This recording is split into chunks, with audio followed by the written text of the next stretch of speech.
آپ کے سامنے پیش اب میں آپ کے سامنے جو پچھلے اسباق ہیں ان کا ایک چھوٹا سا خلاصہ پیش کرتا ہوں تاکہ نئے آنے والے دوست جو ہیں وہ اس سے مستفید ہوں۔ ابھی میرا اتنا علم تو نہیں ہے، لیکن یہ ضرور ہے کہ مجھے وقت زیادہ ملتا ہے استاد محترم کے پاس گزارنے کا۔ میں کوشش کروں گا، اگر کہیں کمی کوتاہی رہ جائے تو پلیز معاف کر دینا۔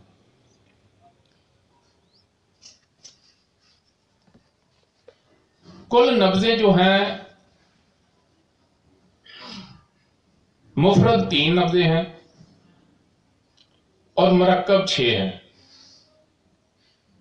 اس کو آپ اعصابی، عضلاتی اور غدی بھی کہہ سکتے ہیں، تار، خشک اور گرم بھی کہہ سکتے ہیں۔ یہ لفظوں کی لڑائیاں آپ چھوڑ دیں۔ اس کے بعد 2 نبضیں جو ہیں وہ اعصاب کی ہیں، اعصابی غدی اور اعصابی عضلاتی۔ اسی طرح 2 اعصاب کا تعلق جو ہے وہ دماغ کے ساتھ ہے۔ اس کے بعد 2 نبضیں دل کی ہیں، عضلاتی اعصابی و عضلاتی غدی۔ اس کا تعلق غدت اور دل اور عضلات کے ساتھ ہے، اور اس کے بعد غدی عضلاتی اور غدی اعصابی، اس کا تعلق جگر و غدت کے ساتھ ہے۔ ابھی سب سے پہلے صحت کی نبض کی پہچان ہوگی تو آپ علاج کر سکیں گے۔ اگر آپ کے پاس صحت کی نبض کی پہچان نہیں تو آپ کامیاب معالج نہیں بن سکتے، کیوں؟ آپ کے پاس ایک معیار نہیں ہے، آپ کے پاس کوئی کسوٹی نہیں ہے۔ آپ تو پھر دوائی پہ دوائی دیتے جائیں گے۔ تو اگر مریض پہ کہیں گے کہ وہ کہتا ہے کہ میں تندرست ہو گیا، تو وہ تو ہر مریض جو ہے، وہ جو آدمی چلتا پھرتا وہ کہتا ہے میں تندرست ہوں۔ جب وہ چارپائی پہ گر جاتا ہے نا، پھر وہ سمجھتا ہے کہ میں اب بیمار ہوں، حالانکہ وہ بہت پہلے سے بیمار ہو جاتا ہے۔ ابھی سب سے پہلے جو دودھ کا زمانہ ہے، جب انسان پیدا ہوتا ہے تو اس کی جو نبض ہے وہ اعصابی غدی ہوتی ہے۔ اس میں رطوبات کا غلبہ ہوتا ہے، ساتھ گرمی ہوتی ہے۔ اس کے بعد جب وہ کوئی چیز، روٹی، کوئی چھوڑی وہ چیز کھانی شروع کر دیتا ہے، سال بعد یا 6 ماہ بعد، پھر آہستہ آہستہ تقریباً 5-6 سال تک، 7 سال تک اس کی نبض جو ہے وہ اعصابی عضلاتی ہو جاتی ہے، اور یہ اس کی صحت کی نبض ہے۔ اب جو اعصابی غدی جو پہلی نبض ہے وہ آپ اس انگلی پہ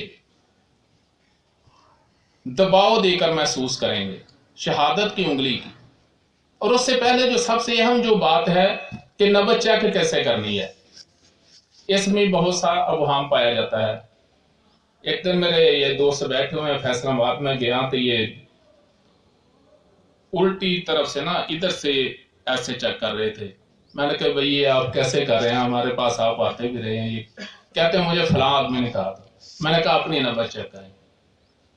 اگر آپ اپنی نبض چیک نہیں کر سکتے صحیح طریقے سے تو پھر دوسرے بھی نہیں کر سکتے۔ جس طرح آپ نے اپنی نبض چیک کرنی ہے، آپ یوں کریں گے، اور یہ جو ہڈی ہے اس کے ساتھ جہاں ہڈی ختم ہوتی ہے وہاں سے آپ اس کو شروع کریں گے، اور جیسے شہادت کی انگلی ہڈی کے ساتھ آئے گی تو دوسرے کے بھی آپ انگلی ہڈی کے ساتھ کریں گے، اور آپ دائیں ہاتھ سے بائیں نبض اور بائیں ہاتھ سے دائیں نبض چیک کریں گے۔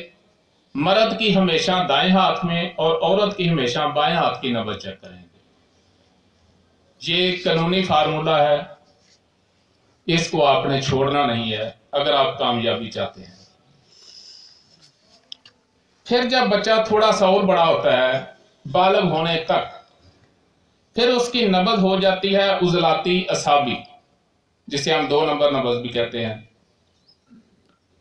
خشک، تار۔ اور یہاں ایک سوال پیدا ہوتا ہے، تار خشک،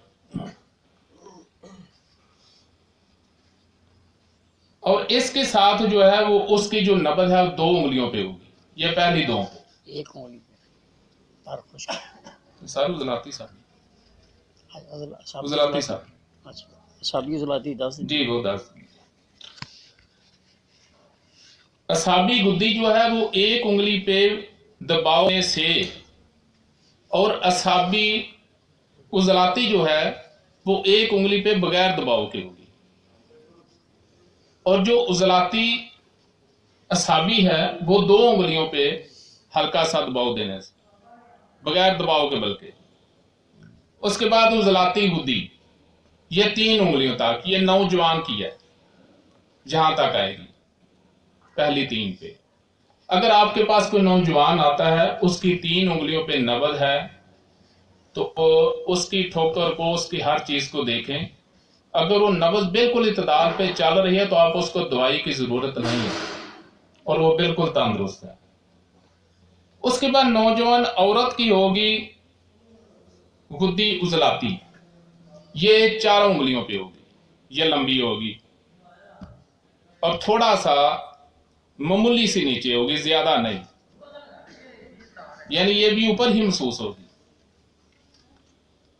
اس کے بعد حیض و ولادت، یہ نبض ہوگی درمیان والی 2 انگلیوں میں، اس پہ اور اس میں، یہ ان کی تندرستی کی نبضیں ہیں۔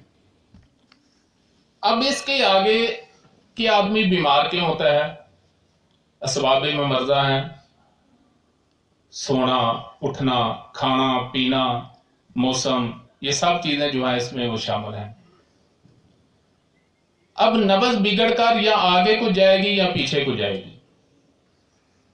ایک نوجوان ہے، اس کی عضلاتی گدی نبض ہے، خشک گرم نبض ہے، ابھی اس نے گرم خشک چیزیں کھانی شروع کر دی یا گرم تر چیزیں زیادہ لینی شروع کر دی، تو اس کی نبض جو ہے وہ آگے کی طرف چلی جائے گی۔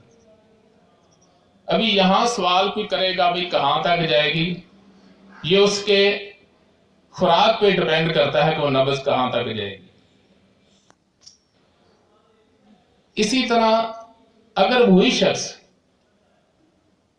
خشک چیزیں استعمال زیادہ کرتا ہے، خشک تر لیتا ہے، 2 نمبر چیزیں لیتا ہے، عضلاتی اصابی لیتا ہے، تو اس کی نبض جو ہے وہ پیچھے کو آ جائے گی۔ اب اس کی نبض کو بحال کرنا ہی تندرستی ہے۔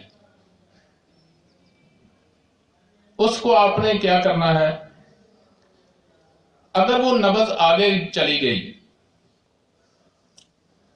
اب یہاں بھی بہت سارے اختلافات پائے جاتے ہیں، کوئی کہتا ہے کہ 1 نمبر کا 2 سے علاج کرو، کوئی کہتا ہے 3 سے کرو، کوئی کہتا ہے 4 سے کرو، تو اس کا مطلب ہے کہ قانون نام کی کوئی چیز نہیں ہے، لیکن ایسا نہیں ہے۔ سب سے پہلے جب مزاج بگڑے گا تو مقام لذت پہ نبض ہوگی، اس کو ہم محرک دیں گے، کسی اور چیز کی ضرورت نہیں ہے۔ ٹھیک، ابھی اس کو آپ نے جو نبض ہے اس کو آپ نے بحال کرنا ہے۔ 2 جگہ تحریک ہوگی، 2 جگہ تسکین ہوگی اور 2 جگہ تحلیل ہوگی۔ اس کی وضاحت بھی آج کے سبق میں استاد محترم انشاءاللہ آپ کے سامنے رکھیں گے، لیکن یہ نہیں ہے کہ ابھی ابتدائی مراحل میں ہے تو آپ اس کو ہائپوٹینسی جو ہے وہ دینی شروع کر دیں، وہ اس کے مزاج کے مطابق ہی جو ہے وہ دوائی دی جا سکتی ہے۔ دوسری ایک بات ہے کہ آپ تمام دوستوں سے گزارش ہے کہ ہمارا یوٹیوب چینل جس شخص کے پاس جو آپ میں سے سبسکرائبر نہیں ہے وہ سبسکرائب کر لیں۔ ترجمان طب قدیم و جدید کے نام پہ آپ کو استاد محترم کے ہر لیکچر جو ہے وہاں اویلیبل آپ کو مل سکتا ہے۔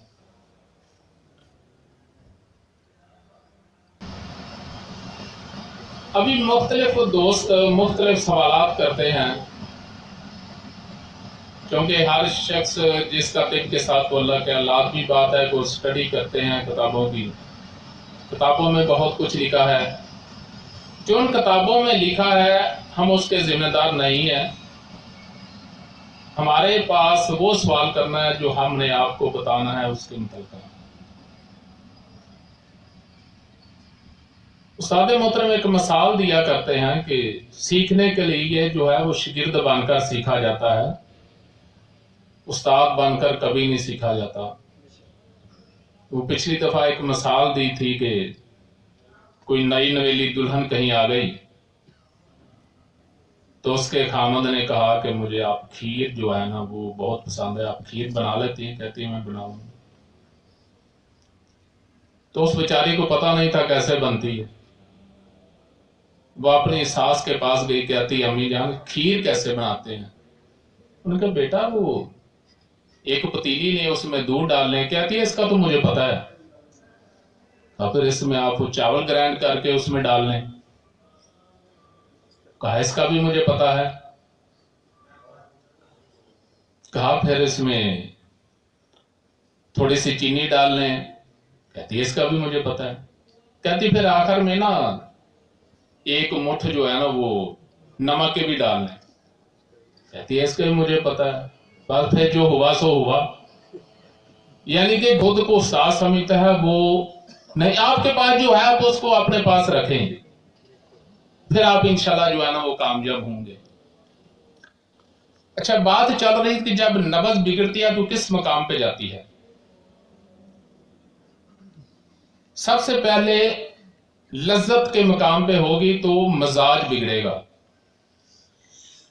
یہ نہیں کہ انسان یکدم جو ہے وہ جیسے یہ کرونا وائرس پتہ نہیں کیا کیا، جتنی بیماریاں آج تک آئی ہیں یا آئیں گی ان تمام کا علاج اس میں موجود ہے۔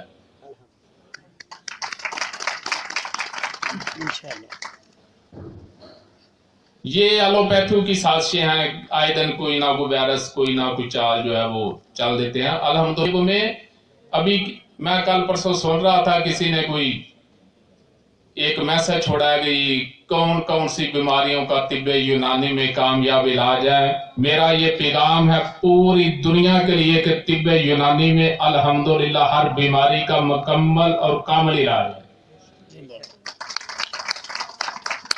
چاہے کینسر ہے، چاہے بگندر ہے، چاہے فالج ہے، چاہے کچھ بھی ہے الحمدللہ۔ لیکن اس میں آپ کو سمجھ بوجھ ہونی چاہیے۔ اگر آپ نے یہاں اس کا علاج نہ کیا تو پھر حبس کے مقام پہ نبض چلی جائے گی، یہ دوسرے درجے میں ہوگی۔ اس وقت اخلاق متاثر ہوں گے۔ اگر یہاں پر آپ نے نبض کو کنٹرول نہ کیا، اس کی بیماری کو کنٹرول نہ کیا تو یہ مرحلہ کی طرف بڑھتا بڑھتا قبض پہ چلا جائے گا، اور یہ ہر تحریک میں ہوگا۔ اکثر لوگ سمجھتے ہیں کہ 3 نمبر نبض میں ہی یا 2 نمبر نبض میں ہی قبض ہوتی ہے، ایسا نہیں ہے۔ ہر بگڑی ہوئی نبض کے 6 مدارج ہیں، لذت ہے، حبس ہے، قبض ہے، سوزش ہے، ورم ہے اور اینڈ پہ ذوف ہے۔ یہ ایسا نہیں ہے کہ یہ کسی ایک نبض کے لیے ہوگا۔ جو بھی نبض آپ کی بگڑ گئی آپ نے اس کو دیکھنا ہے کہ کس درجے پہ ہے، اس کے مطابق آپ نے علاج کرنا ہے۔ اب وہ دینا کیا ہے یہ استاد محترم ابھی تھوڑی دیر کے بعد آپ کو بتائیں گے کہ اس کا قاعدہ کلیہ اور قانون کیا ہے۔ اگر آپ نے قبض کے معاملے پہ اس کو نہ روکا تو یہاں اعضاء جو ہیں وہ متاثر ہونے شروع ہو جائیں گے اور مرض جو ہے بتدریج جو ہے وہ آگے کی طرف چلے گا۔ اس کے بعد سوزش کے مقام پہ چلا جائے گا، پھر ارواح متاثر ہونا شروع ہو جائیں گے۔ اگر سوزش پر بھی آپ نے اس کو کنٹرول نہ کیا تو آگے کی طرف جو ہے یہ بیماری چلی جائے گی اور آپ کی قبا جو ہے وہ متاثر ہونے شروع ہو جائیں گے۔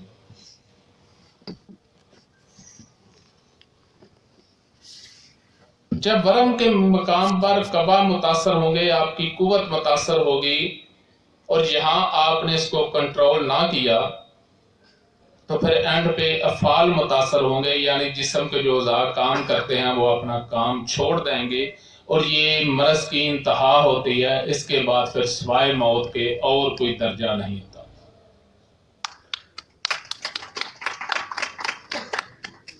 یہ 6 نبضیں آپ نے صحت والی جو ہے ان کو یاد کرنا ہے، اور اس کے بعد نبض بگڑنے کی 2 ہی صورتیں ہیں، یا وہ آگے کو جائیں گی یا وہ پیچھے کو چلی جائے گی۔ آپ نے اس کو اعتدال پہ لانا ہے۔ اس کے آگے والی جو 2 مقام تسکین کو آپ نے ہمیشہ دعائی دینی ہے۔ یہ نہیں ہے کہ آپ کہیں گے اب تو تحلیل کا نقصان ہو رہا ہے اس کو دعائی دیں، ایسا نہیں کرنا۔ آپ نے ہمیشہ مقام تسکین کو، صابر متانی رحمۃ اللہ علیہ لکھتے ہیں کہ مقام تسکین کو تحریک دینے سے تمام مرض جو ہیں وہ رفع ہو جاتے ہیں، لیکن اس کے درجے کا آپ نے خیال رکھنا ہے، وہ کس درجے پہ ہے، پہلے پہ ہے، دوسرے پہ ہے، تیسرے پہ ہے، چوتھے پہ ہے، یا 5ویں پہ ہے، یا 6ٹھے پہ ہے۔ پہلے اور دوسرے درجے پہ نبض جو ہے وہ اس میں کبھی پن ہوگا، ابھی اس کی ایک ابتدا ہے، ایک انتہا ہے۔ پہلا اور دوسرا درجہ ہو گیا تو یہ تحریک کے مرض ہوں گے، جہاں پر تحریک جو ہے متاثر ہوگی، اس میں اکڑاؤ ہوگا، درد ہوگا۔ تسکین والے مقام پہ اکڑاؤ نہیں ہوتا، نہ درد ہوتا ہے، وہاں خارش ہوتی ہے اور زہر اکٹھے ہو جاتے ہیں،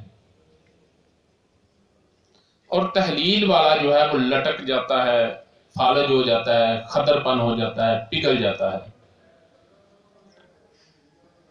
جب پہلے اور دوسرے مدارج سے آگے جائے گی تو پھر نبض میں تیزی پن آ جائے گا۔ اس تیزی پن کی ایک ابتدا ہے، ایک انتہا ہے۔ اسی طرح اس کے بعد نبض جو ہے وہ ذوق میں چلی جائے گی، اس کی بھی ایک ابتدا ہوگی، ایک انتہا ہوگی۔ لذت کے مقام پر مزاج متاثر ہوں گے، حبس کے مقام پر اخلاق متاثر ہوں گی۔ جب قبض کے درجے پر پہنچے گی تو اعضاء متاثر ہوں گے،